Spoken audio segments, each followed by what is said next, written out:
So you're coming back to Broadway. What are the dates? It starts November 8th, 9th, and 10th, and then February 15th, 16th, and 17th, 2 weekends at the Niederlander. November. Gosh, what month are we in? I'm ready to do this thing. It's called For the Girls. It is celebrating the music from my latest record and some songs that didn't make the cut, too. So I'm excited. Ooh, what didn't make the cut? If you can believe it, Karen Carpenter, who is probably the greatest pop singer we ever had, in my opinion. I agree. And never sung any of her stuff live until today. And I added it last night, and everybody that's come in has said, the Karen Carpenter song.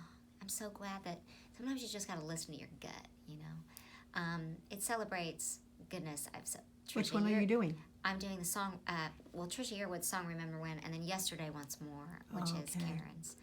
I'm celebrating Mary Mitchell Campbell, my music director, by a song she wrote, 2 songs she wrote, and then a lot from my record. So I'm celebrating goodness, Dolly, Leslie Gore, Aretha. I'm going for it. Barbara Judy, Eva Cassidy, Dinah Washington, you know. What does coming back to Broadway mean to you, to be able to do your own show and be that celebrated?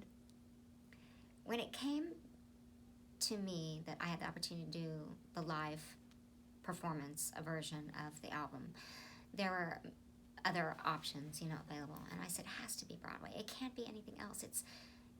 It's my home. It's where I'm most comfortable. I love working in all mediums, writing, film, TV. Concertizing is my favorite, because there's one factor that I have that I need, and it's the live audience. When you perform on stage, they say that you bring the ghosts of your past and your present up there with you. Who is on the stage with you? Oh, goodness.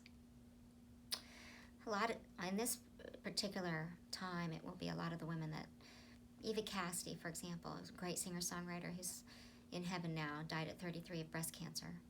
She'll be with me. My grandmother, who introduced me to Dinah Washington, will be with me. My Aunt Rosalind, who brought me much humor, and I got a lot of my comedy chops from her. She'll be with me.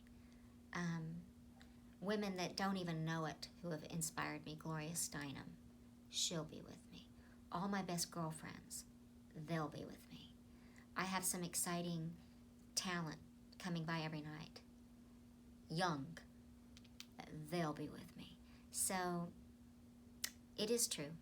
You take your past, definitely your present, and maybe where I see myself going will be also represented too.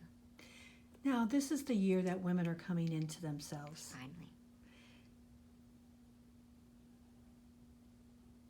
We are short one vote to make the Equal Rights Amendment a thing for women. Are you going to talk about that at all in your show? You know what's interesting? Of course I'm going to talk about equal rights for women and how close we are. But most women do not even know that. They don't know. And we don't have A, rights, and B, one state is holding us back. What's interesting is one of my very closest friends, my best friend, really, is a woman named Kathy Najimy, an actress. Oh, yes. And I am a little Bible Belt girl. On paper, we should not be best friends, right? Why? Because she's like, I'm a, Christian person. She's like, I love everybody, and I don't know if there is a God, and if there is, great. And what, you have a pony hair rug, and you're eating that meat. I mean, but yet, it's a perfect example of two people who aren't the same, but are together, moving forward. You know how I learn about women's rights and where we lack and what we need? No, how? Is Kathy Najimy. Teaches me. She's my mentor. She's not just a friend. She's a big sister. She teaches me. And you know who her mentor is? No. Gloria Steinem.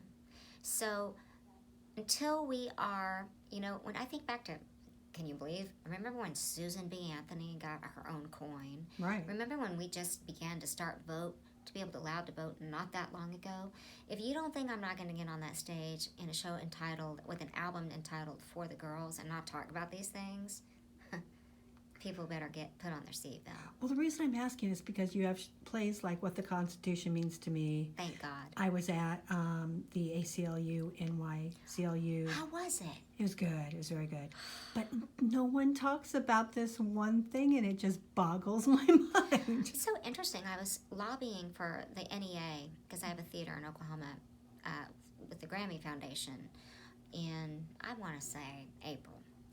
And, you know, it's easy to talk about the arts and education, but it's interesting as a woman to go on the Capitol and talk to, if I'm being just very blunt and straight, mostly men, who were wonderful, by the way, both sides. I really mean that. And I agree. The NEA is, you know, I'm going to die trying. But it's important that female do it. Not just women's rights and education, but also music. We're losing, in my state of Oklahoma, we're losing our teachers every day. And let's be honest, most of them are women. Well, I think what we're losing is the people that teach us how to be individuals. You mean the people that teach us to embrace our originality. Absolutely. Amen, sister. Amen. That's another reason why I have a band up there now with me today that's, you know, half women. And I have 2 female, they're not backup singers. They're going to have their moment. Trust that. But that I wanted to add that to it.